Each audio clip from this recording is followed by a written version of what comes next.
And now we have Claire. Claire had a different path to get in tech than a lot of people who work at Samsung. And I enjoyed listening to her story, and I hope that you find her story just as interesting. Hello, everybody. We have Claire in today, and it is nice to have you on, Claire, and have you meet everybody and have everyone meet you. Can you briefly describe, your team and the kind of the role you have this summer? Yeah, so I'm currently interning on the NAND product marketing team. So what that means is within the business, there's kind of the two key groups that I'm working with are NAND and DRAMs. They work pretty closely. And NAND basically concerns non-volatile flash memory. And that's what's a key component, of course, of solid state drives or SSDs. So the actual title of my role is SSD Enterprise Product Marketing Intern. But I'm very much involved in NAND and also enterprise clients specifically. So the team dynamic is really cool. My team specifically is female dominated, which I think is awesome, especially for my first tech role. I was very pleasantly surprised, and everyone is really, really great to work with and so knowledgeable. Yeah, that's great. And it's also great to hear, we have another marketer on that everyone can meet, not just me.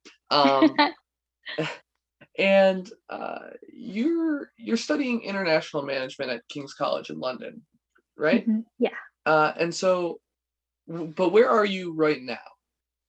Yeah, so geographically, I'm currently in Portland, Oregon, of all places. That's the very short version. The slightly longer version, but still short, is that I was in London for my first term of the program, which started in September. The pandemic got really bad, so I moved to Portland in February. Yes, I'm working remotely. Okay, so you're in Portland. Are you from Portland or where are you from? No, I grew up in California in the Bay Area, so I'm very much a West Coast person. And you know you're a West Coast person because I moved to the East Coast for undergrad. I went to NYU and the Fashion Institute of Technology. And as soon as I got there, everyone was like, "You're obviously from California," because apparently I was just really nice, and nobody's nice in New York. That's the stereotype. Like people are just trying to get places. Yeah. Also, you kind of, when you introduce yourself to the other interns, kind of, right when you got on board, um, you kind of had more of a unique career path to get where you are. Do you mind kind of just telling that story of how you ended up in tech and doing marketing at Samsung? Yeah, absolutely. So, yes, you're definitely right. I have a very non-traditional background when it comes to being here. To start at the beginning, I've always been interested in writing and storytelling specifically. So writing like construction paper books, that was very much my jam when I was super little, and then like clacking on the family desktop PC. That was just how I spent all my time. So growing up, I was super creative, and it honestly never dawned on me that I might be interested in tech. Like that was just kind of this foreign thing that just was not in my mind. So in terms of education, I first went to the Fashion Institute of Technology. Mhm. I earned my associate's degree in advertising and marketing communications. And in many ways, it kind of felt like a trade school in that it wasn't as like quiz or exam focused as I had Mhm. anticipated college might be. Instead, it was very much creating presentations that we're pitching to industry professionals. And then that huge collaborative project would be our grade, which was horrifying. But because of that, it was very hands on. And that was something I really appreciated because it was both visual, but then also more technical aspects. And it was great. And then from there, I went to NYU for my English and creative writing bachelor's degree. Um, and basically, that pivot was because I've always been interested in fashion. That's why I went to FIT originally. I Mhm. discovered how much I enjoyed marketing and the visuals of that, where I could kind of express that creativity. But then I really wanted to hone more of the writing side. So hence the diving into NYU. And I lucked out with kind of college credit. So I was able to complete everything in about 3.5 years total. So that was kind of a nice plus, I guess, to my unusual career path. Very long story short, after that, I worked for a year and a half full time in publishing. So I was working in marketing and publicity at Penguin Random House in New York. And I really enjoyed it. And I think ultimately for me, kind of leading up to my pivot into tech, I always felt like there was something more beyond what I was currently doing. I love books. I adored working with different authors and campaigns. I worked on a book called Mind F, the rest is censored.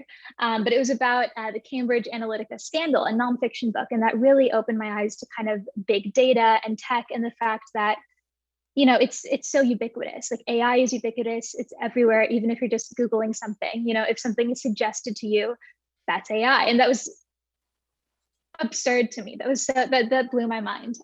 So essentially, I had an existential crisis. I realized that I wanted to be in a more challenging role where I felt like, kind of the work I was doing was almost like riskier or had more stakes involved, if that made sense, a larger scale. And of course, I wanted to learn more about, the systems that are powering these AI technologies that I'm so interested in. So that was a very long-winded way to say that's how I ended up at Samsung, and also pursuing my international management degree to get more of that technical kind of number side, honestly. Yeah, it's super cool. And everybody, do you hear that? You can go into tech and be creative. Look at Yes, that. say it louder for the people in the back. Yes, absolutely. Yeah, and now just kind of talking more about your internship experience. Now, how have you been able to um, interact with some other interns through the program? Yeah, so of course, there are the really great kind of virtual events that the intern committee is throwing, which have been really fun. And then also, there's actually another intern on the NAND product marketing team with me. Mhm. So just an extension of myself in many ways. And I'm kind of an extension of him in that we have that synergy in sometimes working on projects, collaborating. But what's been great about that in terms of connecting with other interns is that with Slack specifically, that's the channel that we predominantly use to kind of communicate, keep in touch. It's easy to ask a question if you're in a meeting and you sense that you're having a blank stare because you don't know what's going on. You can look at the other intern's face and they're also, equally on another astral plane. And then you can message each other and say, hey, like, do you know what this thing is? And you can have this sort of side conversations really briefly that will help supplement the missing kind of the gaps in knowledge. And then you understand what's going on in the meeting, like, oh, like that's what that term means. So in many ways, it's been very useful in terms of just connecting with people. Everything's remote. It's nice to just have that human connection. But beyond that, I think it's also been really constructive in sort of supporting one another. So that's been great. Excellent, excellent. And all right, now we've kind of got a few fun ones. First, we've got like a gateway fun one where it's kind of fun, The kind of gateway, serious. okay. So, over the past year, between getting locked inside and, everything that's happened, most people I've talked to have picked up some hobby. What's your like main or favorite hobby, or maybe just like one you picked up in the past year? Yeah.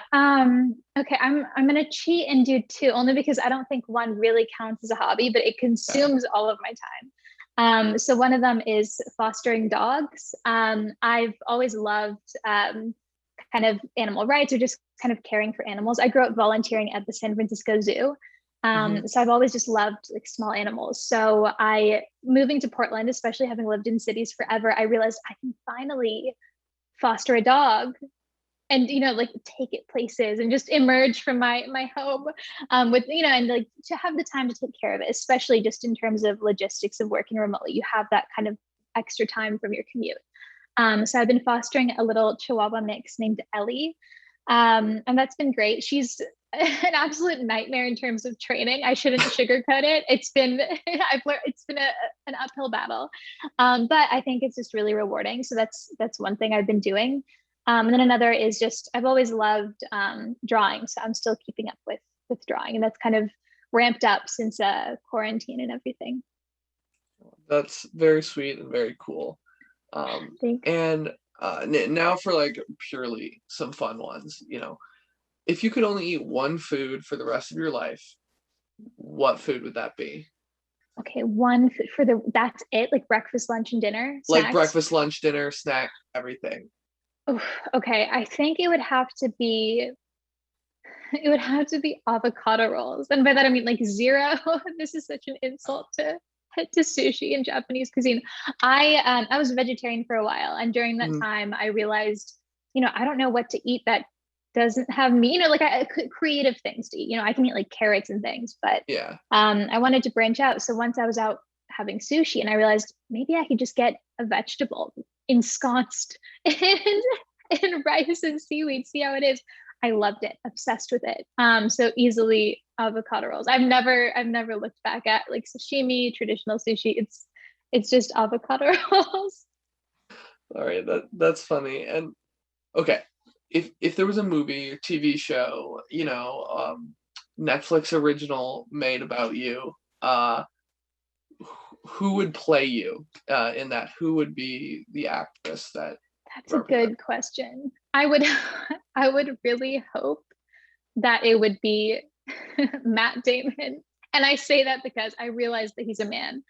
But I grew up just adoring Matt Damon. Every film he was in, I thought it was so fun. My favorite film of all time is Good Will Hunting.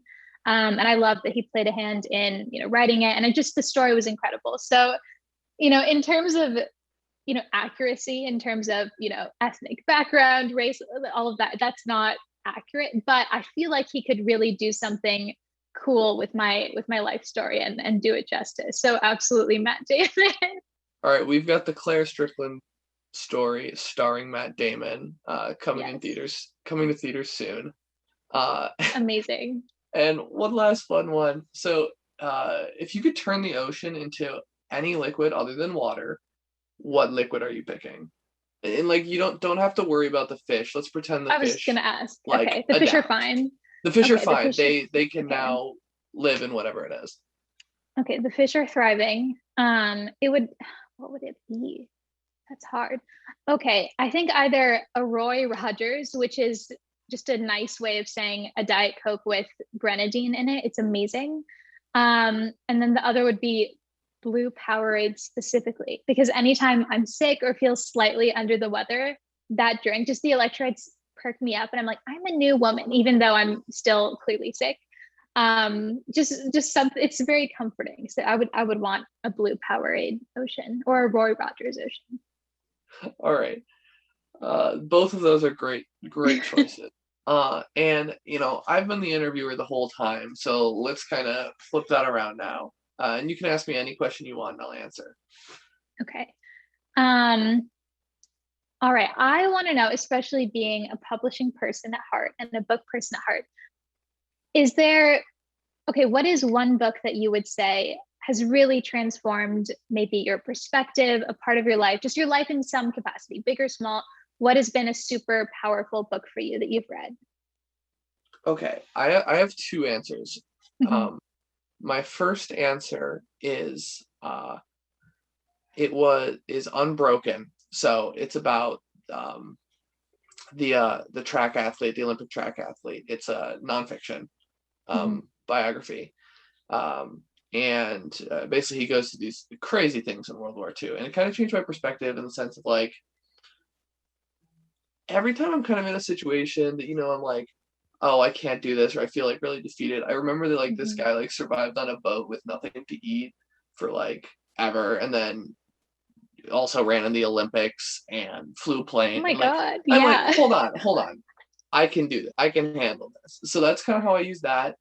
And the Mhm. other like more of a cop out answer is it only like changed me because it's like got me into books so much, Mhm. just like reading a lot when I was like younger was like the entire Percy Jackson series just completely made me Amazing. read other books for the rest of the rest of my life. So that also changed a lot. Those are great answers. There's the like, grounded life lesson one, but then also Percy, just such a classic. That got me invested in Greek mythology. So now I'm like, that's so cool. A lot of Yes, respect yes. for Percy Jackson. All right. Thank you, Claire. Appreciate you talking with me, Yeah, and thank you. letting everybody watching get to know you. You've been great. Have a nice day. Thank you so much. Yeah, this was awesome. I really appreciate you having me. And that will wrap up our Meet the Intern series. I hope all of you watching have gotten to know us a little more, and through that gotten to know Samsung more, and the people we have here, and about the intern program. I've really enjoyed myself. and I've had a great experience so far. I want to thank everyone who talked with me, both on my team, outside of my team, all the interns who came in, and everyone who's helped me so far. It's been great, and glad I could share some of this stuff with you. Peace.